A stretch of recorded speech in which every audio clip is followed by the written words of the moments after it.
For the past 30 or so years, one of my sideline jobs has been planning and facilitating meetings, usually for priests and religious. In that work, I usually begin at the end.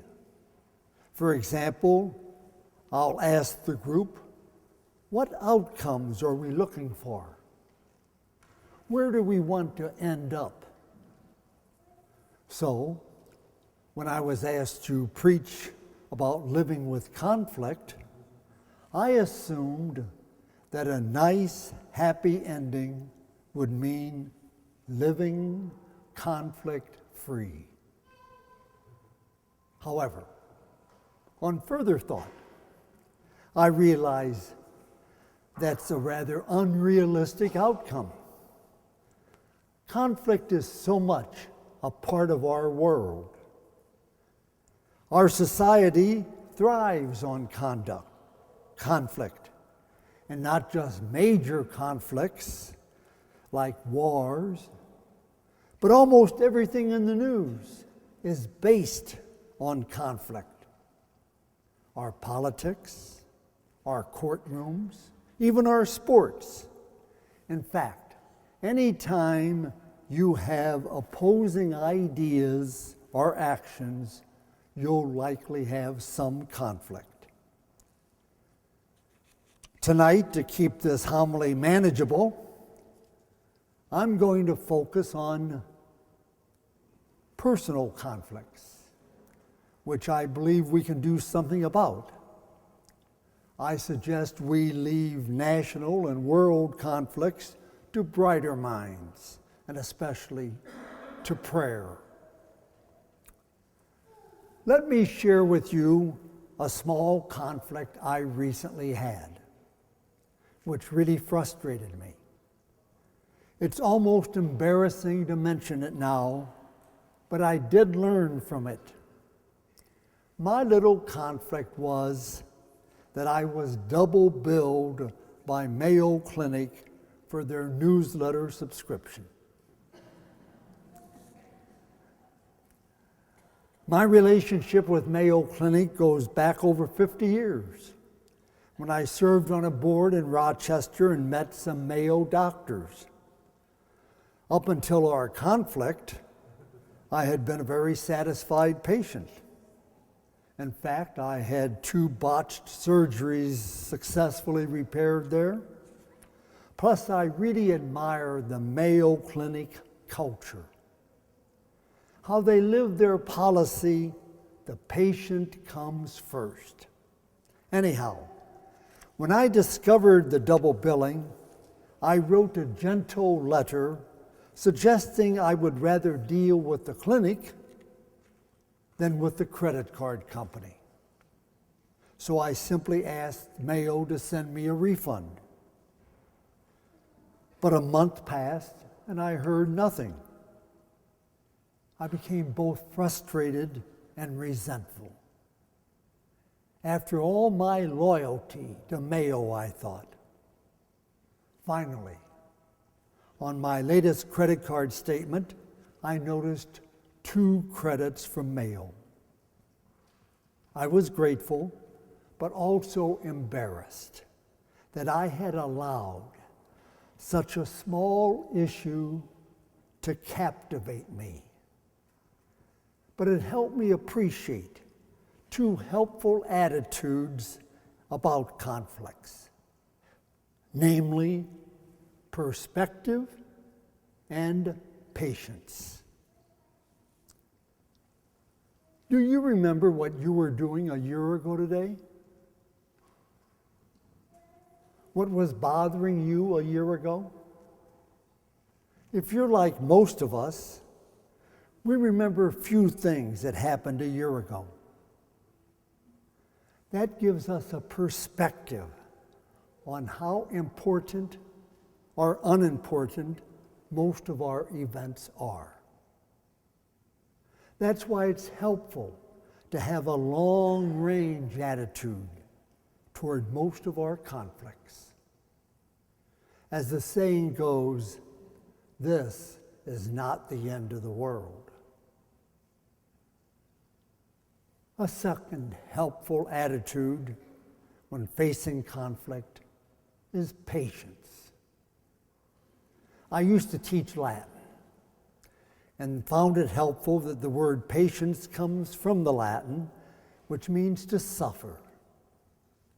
While most of us think we're pretty patient, we're really only being patient when we're suffering.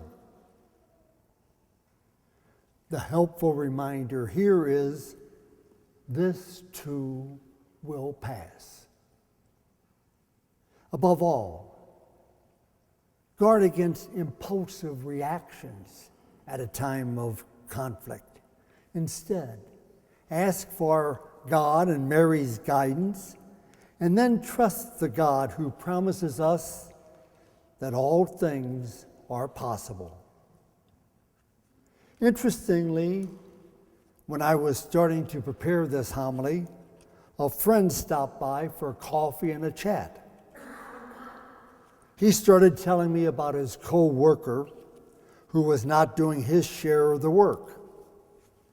So I tried out my conflict resolution of perspective and patience on him.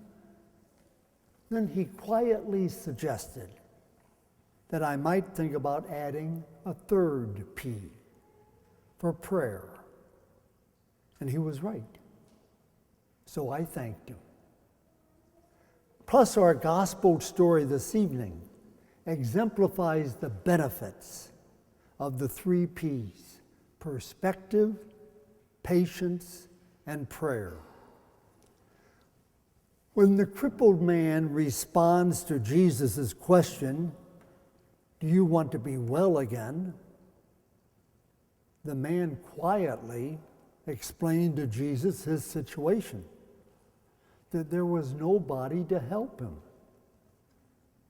So someone else always beat him to the healing pool, and he never managed to get there first. Let's listen to the man's exact words so we get a feel of what he's facing. Remember, this man had been ill for 38 years, and yet he patiently responded to Jesus' rather obvious question, "Do you want to be well again?" By explaining to Jesus, "Sir, I have no one to put me in the pool when the water is stirred. While I am on my way, someone else gets down there before me." This response sounds like he was on the verge of giving up hope, doesn't it? And what a shame that would have been if he had given up right before Jesus told him, "Rise, take up your mat, and walk." How many of us have felt like that crippled man when we've been in the midst of a conflict? Tired, helpless, frustrated, and feeling alone. Rather than giving in to those feelings, it helps to do a reality check, often with someone we trust, who will remind us of God's faithfulness. Jesus knew the man had been ill for a long time, and God knows who we are and what our problems are. The great theologian Karl Rahner insisted that self-acceptance is the one thing necessary for salvation, the key to human growth, and the primary means for surrendering to the gracious mystery we call God. So, if we can come to terms with who we are by accepting the various givens in our life, our age, our size and looks, our limited intelligence, our past mistakes, as we learn to live with our history and limitations, we're preparing for the more fundamental act of self-acceptance, surrendering to God. So tonight, I feel like I'm presenting two choices for your prayerful consideration. The first choice is a way to deal with personal conflicts through perspective, patience, and prayer. I think this is a valid and helpful approach, but admittedly, it's more focused and quite limited. A second choice is much more fundamental, our surrendering to God. This is more in keeping with our Novena to Our Lady, who epitomized courage and generosity in her yes to the angel, her famous fiat, "Let it be done to me according to your word." Who better to help us to surrender, to say yes, than Mary herself? Deciding to say yes does not mean that we are afraid or not afraid. It just means we are not willing to let our fears stop us. So tonight, I encourage you to think about imitating Mary and her surrender to God. To help prepare you, let me share a personal experience of when I was in my early 30s. I was lucky to have a wonderful Italian-American doctor.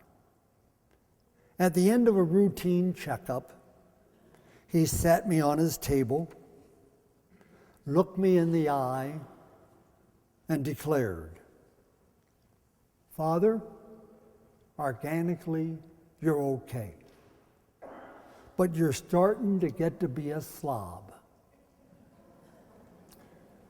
He then challenged me with several lifestyle and lifetime changes.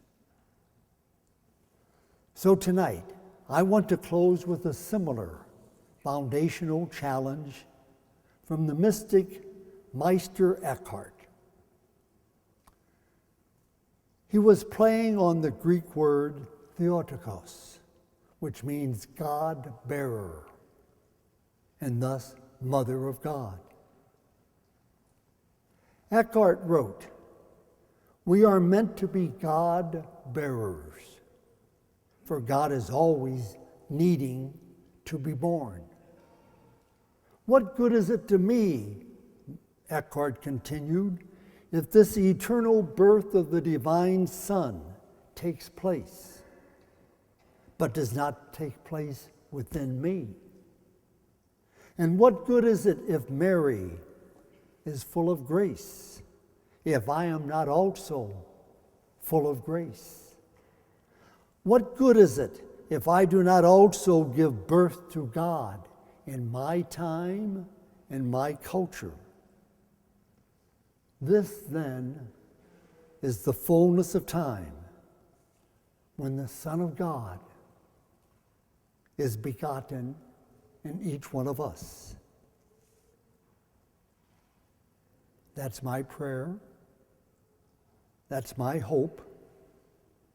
That's my challenge for each of us.